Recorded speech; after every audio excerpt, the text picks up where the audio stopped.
Hi, this is the Ivy League astrologer with the March 2015 reading for Taurus, for Vedic Taurus. Okay, so the first card out for you guys is the Eight of Wands. I'm sorry, it's been a lack of sleep month or two.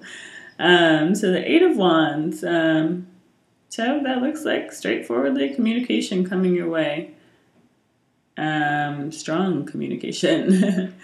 Looks like somebody has finally figured out what they want to say to you, is bringing something up from the depths in order to claim a victory over something that has been bothering them, something that has felt stuck way down in the weeds of their inner emotional world, but that they are now ready to claim control over and bring out into the light with a lot of effort. I don't think you're going to like this, honestly, like all that much. I feel like this person is trying to kind of rise above, and for them it is taking a great effort, and it's like it is a victory for them over their own consciousness, over their maybe past habits or something, that they have finally found a way to address this, and they're like, yes, I have got this. This could be you. I don't think so. This is coming at you, I think.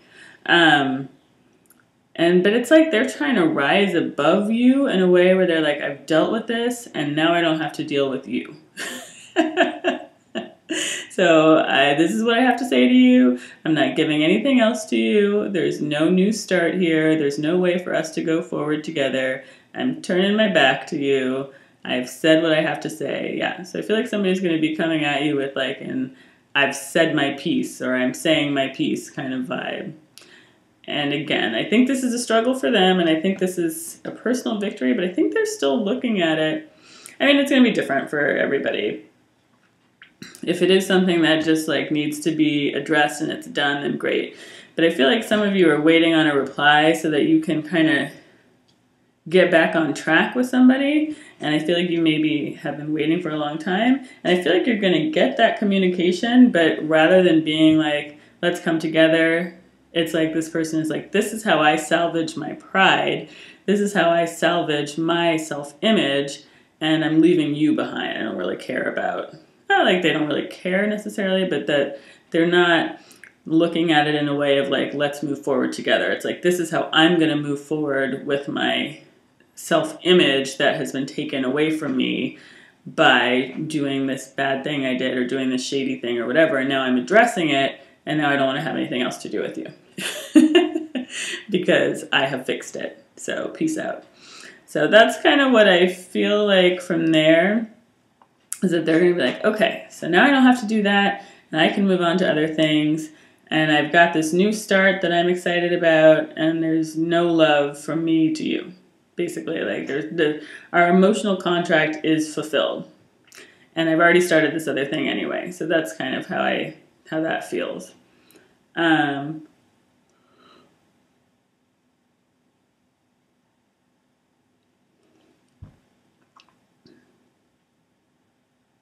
feel like they may or may not. I can't quite tell if they're going to tell you about this new start, and it may not be. It could be a new start in any number of ways. Like, it could be they're moving away. It could be that they've like got a new job and they're not worried about, whatever deal you guys were going to do together or whatever. But there's a new start that turns them away from the thing that they were maybe going to start with you. And I feel like they are going into it with an idea. Sorry, I don't know why this is so funny to me, but it's very amusing to me. So it's like the Ace of Swords is the card that I was seeing where they're like, oh, I just pulled all this stuff out of my like subconscious and I conquered it, and now I can have self-respect again, and I'm moving forward, and it's awesome. And then I've got this Queen of Swords here who is like, looking towards the future and has like a very, very positive idea of what this future can be with this sword that they have reclaimed, of like this, with this reclaimed self-image. I think it is image, really, honestly, more than even self-respect. I think self-respect, but I think it's self-image, because something that has happened between you And this person, organization, company, whatever, has tarnished their view of themselves, and it's taken them a long time to kind of address it so that they can feel good about where they are, who they are again. But now they're finally addressing it, and they're looking towards the future in a way that's like, I got this. But it's not really going to shake out quite that way for them. They are starting something new, but I don't think they quite know what they're in for. Yeah, there's a lot more. They're only looking at the positive, and they're looking at it with the eyes of this like just recently conquered self-image kind of thing, where they feel like they're so in the right now, but their sword is a little off kilter. It's like part of it is right, but it's a very slender line of like actual rightness in line with like, you know, higher order. And then they're off in another way. But I don't think they recognize that at this point.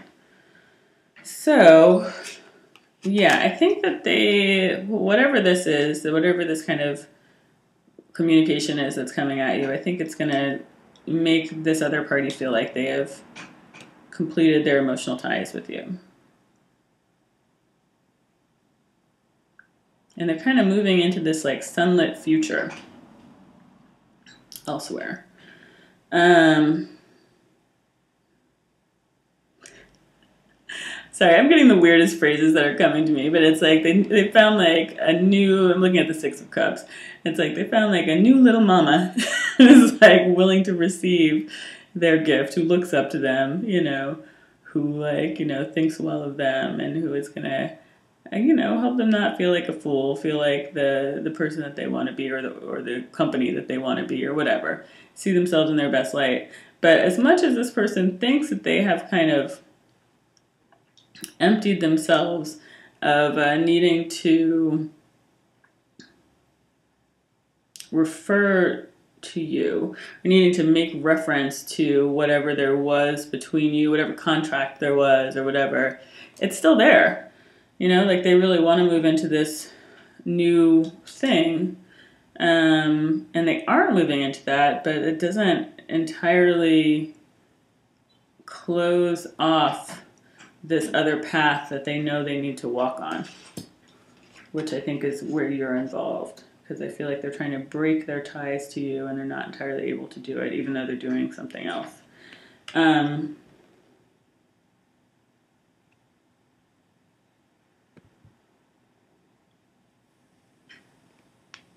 But I feel like this is like a season of rest, maybe, for this other person. This kind of, yeah, just like burying their sense of being a fool, or their sense of being a dunce, their sense of like having messed up. And it's not a first time mess up. It's bigger here, but I think, you know, it's like all the stuff that they're trying to conquer, that they're like, okay, I'm finally rising above like the way that this made me feel, that it brought up all this stuff about me that I don't really want to look at. And so I think that whatever this new thing is that they're in, a new investment, new whatever, new relationship, is helping them to submerge this sense of foolishness. Yes, definitely. It's kind of laying that down, you know, like it's still there, but this new person that they're with doesn't see it that way, or doesn't, yeah. So,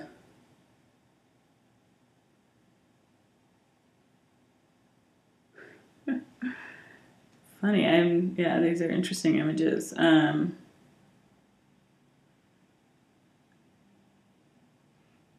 And yeah, I think you're going to hear about this new partnership, which again could be a romantic partnership, could be like a business deal that you were working on that's, you know, that somebody else is involved now or whatever.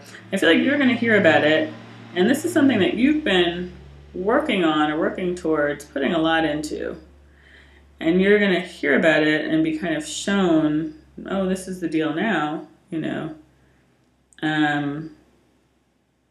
And I think that you and this person that you're getting this communication from, you know the score, you know the deal, and this other person knows that you are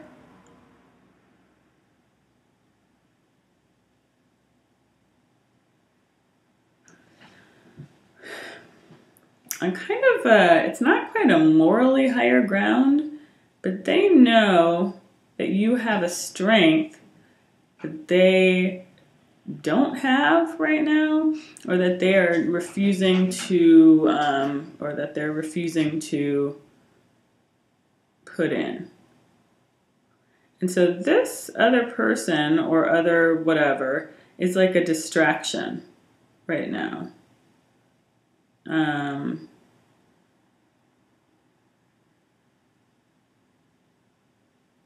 It's not a solid thing.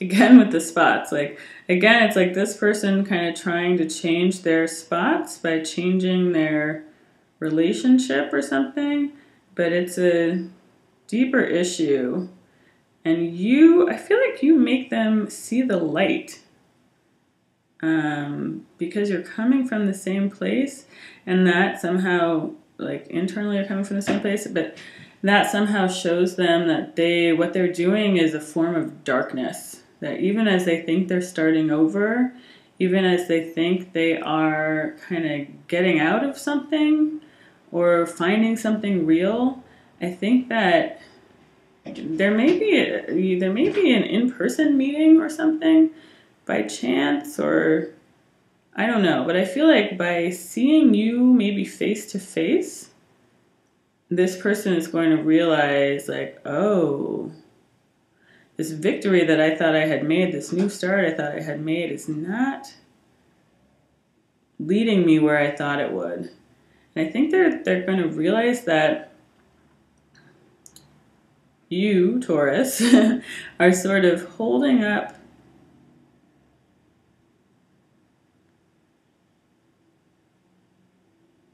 the light in some way.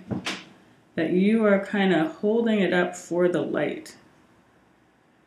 And that you're still kind of out there waiting for them, even though they're trying to ignore you.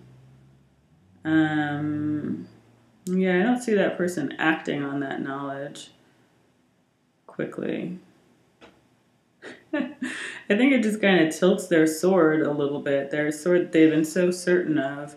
I think it kind of just tilts their perception of their rightness, which actually allows like a bigger sliver of light in. But they're still not all the way there, you know?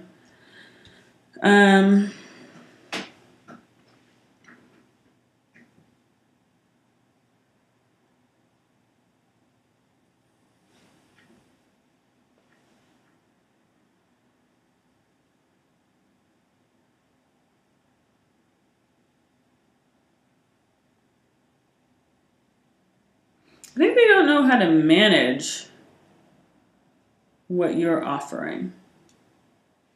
And I don't think you're even offering it. You may be actually offering it, but I don't think you're offering it in like a direct way. I think it's just like the knowledge that you're out there somehow, or seeing you or something, reminds them of this wholeness that is on offer, that is actually kind of what they want, or that is the goal. But I don't think they know how to get there. And I think that it doesn't seem to fit into their life. You know, it's like there's this big thing that they want from you, or that you want from them, or something. There's a big, and kind of, again, like a holy thing almost. It's like a really big thing on offer between you and this company, between you and this person. And I think that they you get that this month, but they have no idea how to make that thing fit into reality. They don't know how to get there. There's no clear path on how to get there. They can see what's right in front of them, and they can see the possibility of a future that includes this kind of giant wholeness. But getting there seems difficult. So they don't know how to approach it. They're not like riding in on that. They're not acting on it anytime soon. So you, I think, have to kind of just wait. So I feel like, yeah. And Taurus, I feel like you're being asked to kind of sit with your knowledge of what is like spiritually appropriate or what is right. And even though nobody else is going to see this future that you see, I very much feel like other people are going to be like, are you nuts? That is not going to happen. Even though nobody else is going to see this working out the way you see it, I feel like you have a far-reaching vision this month, and it is a vision of togetherness, of two strengths uniting to make something beautiful. And I feel like you're actually going to be like pretty peacefully waiting for that. At least that's your goal, is to kind of peacefully wait for it. So I feel like you have all this kind of spiritual sense, witchy sense on your side to help you kind of wait for this thing to get past its like fighting stages and wait for this person or company or whatever to return to you, because I think it will. So yeah, so that's what I'm seeing for March, Taurus. I hope that's helpful. Please get in touch if you would like to have a personal reading. My information is just below. Thanks very much. Bye.